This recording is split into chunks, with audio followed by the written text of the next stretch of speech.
Hello and welcome to another exciting episode of the Soup Breakdown. Today we're looking at the MS-14S Gelgoog Commander type, piloted by Char himself. Char's Gelgoog, whereas his Zaku is incredibly strong and has a really good mid-game, short-range game, and a pretty decent long-range game, Char's Gelgoog's not quite the same. We'll get into some of the more nuanced thoughts about it after we finish the base kit, but the base kit, shot's pretty nice. As a charge, you can use that charge to do 3 quick shots that also allow you to dodge back and forth. Very helpful to get out of the way of attacks. Unfortunately, Kaishiden tracks. And as you can see, you don't move anywhere near as far as you do with, say, Harry's Sumo. So you're going to have to deal with that as well. It's just a kind of little short hop. Can be very helpful unless you go back into the Gurobi, because as you see, it moves back into the same lane. Definitely useful, but not as useful as a lot of the other movement abilities that come with charge shots, which is unfortunate. You have the Naginata Toss, very short range, but does some decent damage if you hit with it. But as you can see, it also has that nice little stun effect, which is really nice. I was going to say, but as you can see, the range is exact. It doesn't track in very well. It's just you throw the Naginata, and it takes the arc it's going to take. It hits a building, it's going to hit a building. If it flies around behind the target, it flies around behind the target. It is just the toss. It is completely skill-based. Point blank is the much easier way to do it, to make sure that you hit. But you can play some clever tricks with it, like that, where you're able to get in some good damage. From there, the moveset is a little interesting. You have a parry. You kind of have to be... You have to time it just right. But it's pretty nice damage-wise, and it negates all the damage you would have taken, which is nice. It does not parry any ranged attacks, but it can save your life if somebody, especially if you're against like a Bale or a different, like the Master Gundam or the Burning Gundam, somebody that is just constantly coming into melee, the parry can make a big difference. But against any suit that has a good range kit, you're probably going to struggle to find good applications for it. And then let's go ahead and show the burst, because we have 40 seconds left in this match. The burst is really hard to nail. It is using the Elbeth, and then you come off the top of it into a melee combo. But if you're not careful, you just won't hit coming off the top of the Elbeth. The hitbox on that is very small, and if the suit that you're attacking is downed by the damage of the Elbeth, you will not get to carry on with that combo. It just drops. And so this burst is very situational. You have to be very careful where you use it. We'll get into the Elbeth as a striker and into the melee kit. We might actually have to do 3 matches to be able to get my full thoughts on this suit. We'll see. I'm going to be honest. I love the Gelgoog. I think the design of the Gelgoog's great. I love Char's Gelgoog in particular. But I don't love the way it plays in this game. So let's get into the Elbeth. The Elbeth is a support. It's a striker that you can call in. It does 1 attack. It normally misses because it uses funnels, and then it takes forever to recharge. So while it recharges, let's go over melee. Standard melee, pretty good.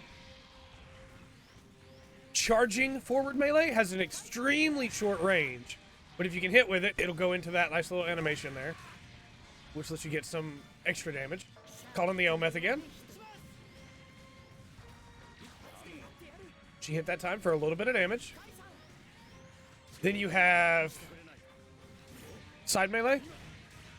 Side melee is actually pretty good, and you can do some clever tricks with side melee to be able to keep the damage up, because you can dash cancel midway through the combo. Then you have standard forward melee. Stupid guy.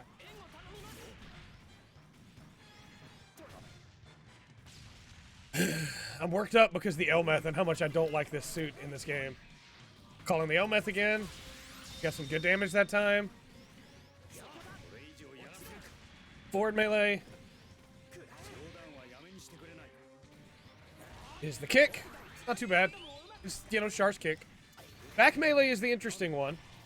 So back melee You bring up your shield and you charge forward, and it will block attacks.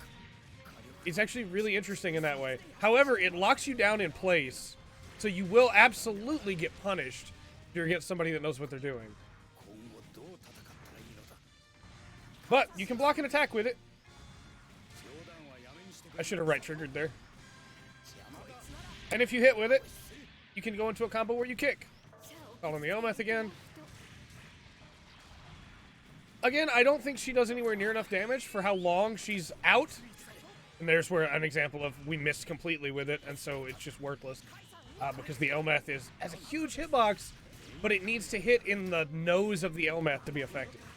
So, should you play Char's Gelgoog? No, I don't think you should. I think this is a 2000 that is outclassed in range, that is outclassed in melee. Other suits have parries. I think if you can get in, you can do some great melee, but the Zaku's way better for the melee, in my opinion. The last thing we have to talk about, and we have 26 seconds, we're definitely going to do a third match, is you can charge the Naginata to be able to throw it for a stun. If you charge it up enough, you can get a pretty decent stun. We'll go into a third match here and I'll show it off. But depending on how long you charge it is how much of a stun you get. And the base version is really weak. And so it's why I believe this suit is just not great in comparison. I think they should have separated it from the Helmeth if they were, or the Elmeth if they were going to do it this way. And it does not hold up to most of the other 2000s. If it was going to be tied to the Elmeth like this, it either needed to be a 1500 to make up for the relatively incohesive moveset, maybe is the way to put it, and the lackluster abilities that tie with that. Because, again, the stuns that you can get, none of them are guaranteed stuns. You have them always, but they're all skill-based, every single one of them. None of them have tracking. And so a good Char's Gelgoog is going to be incredible, but I just don't think the skill floor is up where it needs to be for this suit to be competitive. This suit, anytime I'm up against a Char's Gelgoog, I'm basically just going to kill them. I'm going to avoid melee because they have the counter, but that's it. Other than that, I will just destroy them. If you have a Char's Gelgoog that you're really competent with, post in the comments, let me know. Give me some tips about how to use this suit better in this game. Because I think it was better in Extreme versus Full Boost, for sure. There's the long stun there. We'll go for the short stun. There's the short stun. It's just a stagger. They can fire again almost immediately. I would have almost preferred it just didn't have a charge, and it was always the second one. Never the third or the first. Because the first, or the third one is really good. That's a long stun. You can really punish off of that. The second one's decent. Try and land it here. There we go. It's decent. It's not great, but it's decent. It's a regular stun, you know. It just really feels like they wanted to do too much with the suit. And so it kind of just becomes worthless in a lot of ways compared to its competitors. Again, Char Zaku has the better all-range game. You have other 2000s that are better with melee. You have other 2000s that are way better with guaranteed stuns. 2000s that have much easier to land bursts. 2000s that have counters. 2000s that have better dodges built into their charge kit. It's just such a strange suit in a lot of ways. Should you play Char's Gelgoog? Again, I don't think so. I think if you prefer melee suits, there are a lot more of them I would go with. I would go with the Spiegel. I would go with Char Zaku. I would go with Doen Zaku. If you want a Gelgoog, you know, sorry. It's just really odd that they went with this setup for Char's Gelgoog when there are so many other things that could have been done. But again, if you play it and you love it and you know it really well, and you have some tips for people, please leave them in the comment section down below. As you can see, there are ways to dodge using that. There are moves you can use. There are setups you can go into here. If I was a better player, I probably could land more of them anyway, but this suit does not help in any way, shape, or form, in my opinion. With all that said, let me know your thoughts on Char's Gelgoog in the comment section down below. I've been Trey. This has been the Full Spectrum. Remember to always enjoy the full spectrum that Maxiboost on has to offer.